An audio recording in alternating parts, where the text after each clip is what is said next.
पण मग एक दिवस असाच रात्री पुन्हा 3 वाजता रात्री फोन आला सोनिया गांधींचा. आम्ही निर्णय घेतला की तू जा महाराष्ट्रात मुख्यमंत्री म्हणून. रात्रीचा फोन आला आणि त्यामुळे उद्याच्या उद्या शपथविधी करा. तुम्हाला अगोदर काहीच कल्पना नव्हती. पण मला मिळालं असं काही मला माहित अजिबात वाटलं, कारण मी महाराष्ट्रात कधीच काम केलं नव्हतं. हो. त्यामुळे महाराष्ट्रात किती जिल्हे आहेत आणि त्याची नावं सांगा म्हटलं तर मला कदाचित सांगता नसते. पवार साहेबांची ते पहिल्या निवडणुकीनंतर खूप जवळीक निर्माण झाली. दिल्लीमध्ये काय असेल तर मला ते विश्वासात घेऊन सगळे काम करायचे. काही गोष्टी मला सहन झाल्या नाहीत. तिथे भ्रष्टाचार चालला होता वगैरे, मी काय ऍक्शन घेतली. त्याचे परिणाम भोगायला लागतील त्याचा विचार नाही केला, पण भोगायला लागले शेवटी. तिथं सगळे तयारच बसले होते की हे दिल्लीचं पार्सल परत पाठवा म्हणून. तिथं कोणाला फार आवडलं नव्हतं. सरकार माझं पाडलं गेलं. ते आता कसं तो इतिहास वेगळाच आहे. मी जेव्हा गुजरातला गेलो तेव्हा त्याने आव्हान दिलं की काँग्रेसच्या 5 जागा लोकसभेच्या होत्या, आता एकही राहणार नाही. महाराष्ट्रात जे काही घडलं ते नरेंद्र मोदींच्या आशीर्वादानं फक्त घडलं. अमित शहा साला म्हणून पार्लमेंट म्हटले, कधी शक्य नव्हतं, कधी ऐकलं नाही. अमेरिकेत काय घटना घडतात ते वाचल्यावर कळतं की हे काहीतरी गंभीर प्रकरण आहे. सामान्य माणसाला मग राजकारणात संधी मिळेल का? मिळणारच नाही, अजिबात मिळणार. मताचा दर 8,000 रुपये एका मताचा असला तो कोण सामान्य माणूस निवडणूक लढेल.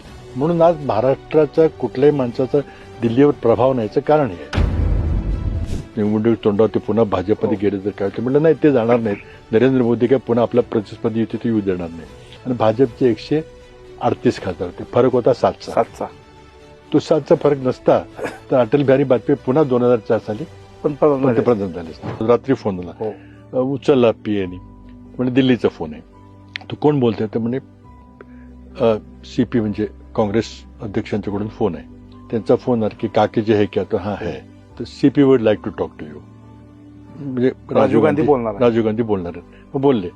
राजीव गांधीने लगेच सांगितलं की काकीची I have decided to give ticket, Karad Lok Sabha ticket your सन.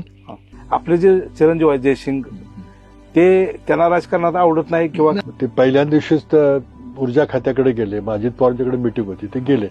हा गेला. मला समजलं की म्हटलं तू मिटिंगला काहीतरी धंद्याचं काय कोण गेला, तर म्हटलं आता पुन्हा खबरदार आहे, महाराष्ट्रात नाही काय काम करायचं. तुम्ही सांगितलं, त्यांनी सांगितलं की तिथे यायचं. त्यांनी ते ऐकलं. ते नाही ऐकलं, कारण ते शक्यच आहे ना.